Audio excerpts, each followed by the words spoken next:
Então, aí tem que verificar em todas as câmaras municipais, assembleias legislativas, no próprio Congresso Nacional, para fazer o acompanhamento de todas as leis que possam ser de interesse da organização.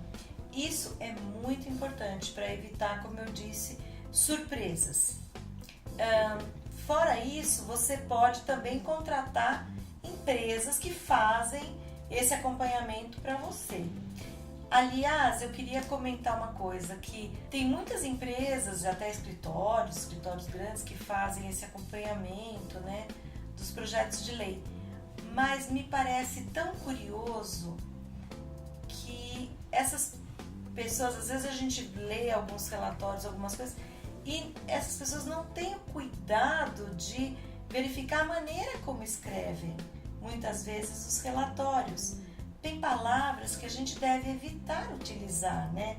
Por exemplo, é importante que as empresas da indústria X se unam para tentar influenciar os parlamentares. O que está querendo dizer com influenciar os parlamentares? Dar a entender quando você usa a palavra influenciar, né? Sim.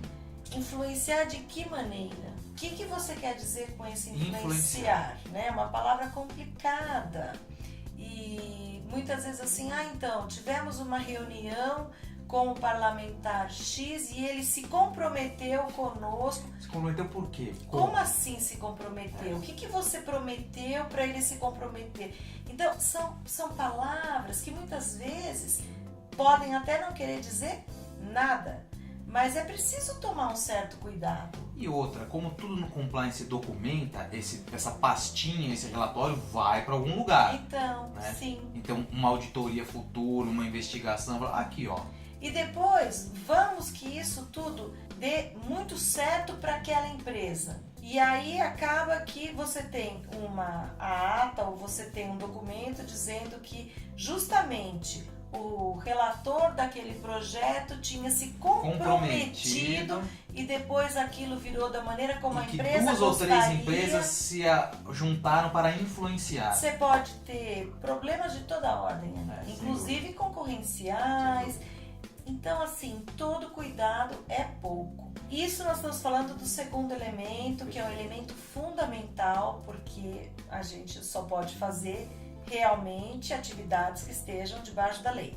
Aí vamos para o terceiro elemento, que é Policies and Procedures, políticas e procedimentos. A empresa tem que trabalhar com as normas internas. Então eu tenho as normas externas e agora eu venho para construir as leis internas da organização. A principal delas é o Código de Conduta. Aí entra o Código, que é a minha lei principal dentro da organização, já falamos dele, que tem que refletir os valores intrínsecos da organização, os valores fundamentais e as principais políticas, política anticorrupção, política de presentes e hospitalidade, política de conflito de interesses, que é um tema muitas vezes relegado a segundo plano, mas que é, a meu ver, um dos temas mais complexos de todas as empresas. Conflito de interesse, quando o interesse, só para quem está nos assistindo, né? Quando o interesse pessoal acaba se sobrepondo ao interesse da companhia. Exatamente, então eu vou dar alguns exemplos. Vamos supor que eu trabalhe numa empresa, que eu seja responsável pela área de marketing, que eu precise contratar uma agência de propaganda e, por coincidência, o meu marido seja sócio de uma grande agência de propaganda. Olha que coisa interessante, meu marido é super bom profissional, por que eu não posso contratar a agência dele? Talvez até possa, mas o que você talvez não possa fazer é esconder isso dentro de um processo licitatório interno. Então, aí eu digo para você outra coisa, a meu ver, a meu sentir. Se eu sou a responsável pela contratação, eu não posso participar desse processo de escolha de maneira alguma. Perfeito, mas ele poderia ser escolhido ele se você estivesse ser fora. Um dos candidatos, se ele tiver todos os skills, se ele tiver todas as condições, porque também ele não pode ser prejudicado por ter uma pessoa dentro da empresa. Uma pessoa lá dentro. Perfeito. Mas que vai ser extremamente complicado se se ele ganhar a licitação, claro que isso aqui é tudo hipótese, meu marido é engenheiro, não tem nada a ver, mas por hipótese, se ele ganhar, seria muito complicado que eu, exercendo as funções, pudesse tocar essa contratação, tendo uma pessoa do outro lado tão próxima a mim. Eu acho extremamente complexa essa situação, muito complicada mesmo, porque eu não poderia fazer as reuniões, eu não poderia definir preços, eu sempre teria que passar essas negociações para uma outra pessoa que não tivesse subordinada a mim. Seria o mesmo que, por exemplo, terceirizar para uma outra diretoria o manejo desse contrato. Porque qual a isenção que eu teria, por exemplo, para dar um outro serviço, ou então aplicar uma multa, alguma coisa. Para aplicar uma multa. Perfeito. Seria bastante complicado. Concordo. Um outro exemplo, eu preciso fazer uma contratação na minha área, eu tenho uma vaga para um advogado e justamente eu tenho um sobrinho advogado, super competente. Da mesma maneira, como é que eu vou ter um sobrinho trabalhando subordinado a mim? Muitas empresas, inclusive, simplesmente proíbem isso. Outras já não admitem que exista esse tipo de relação direta. Então, tem que haver uma subordinação para outra liderança que não a mesma onde há esse conflito. Eu falo para você, o que é necessário é que a norma seja muito clara, que ela deixe exatamente clara qual será a situação para que não haja surpresas para ninguém. Talvez a política ela possa tratar de forma mais ampla a questão dos conflitos, mas sejam criados procedimentos, né? No caso de algum parente, de algum funcionário estar concorrendo a uma licitação, esse é o procedimento, tal. Isso dá transparência e possibilita que todos, de alguma forma, participem. Sim, a obrigatoriedade de, com uma certa periodicidade, todos preencherem o documento dizendo se tem ou se não tem, se alguma situação por qualquer motivo for alterada, que aquilo volte a ser preenchido. Você se casou depois com alguém que presta serviço dentro da empresa. Exatamente, ou com alguém do governo e você se tornou um PEP. Sim, e você por hipótese trabalha numa empresa que tem uma dependência grande do governo. E aí acaba tendo também uma relação muito impactada por esse novo relacionamento que surgiu depois do casamento. Isso tudo precisa ficar claro, porque tudo aquilo que não é expresso, quando vem a lume, quando é descoberto, passa uma impressão de mas por que aquele funcionário não... E dá margem à interpretação pessoal. Exatamente. E aí acaba dando uma ideia de uma coisa talvez até mais grave do que poderia ser se tivesse sido trazido no momento oportuno. E até interessante, né, para o pessoal já entender. Nós temos the top from the top, a base de tudo, daí nós temos o conhecimento das leis e depois políticas e procedimentos. Os procedimentos e muitas dessas políticas vão ser feitas com base na legislação que você estudou, conheceu. Então, nós falamos de vários exemplos. Por exemplo, transporte de material vivo ou de material biodegradável. Você tem que saber a sua legislação e você vai criar procedimentos específicos para essa situação. Exatamente. Na verdade, é assim. Eu tenho então o primeiro elemento em que cada um sabe qual é o seu papel dentro da organização.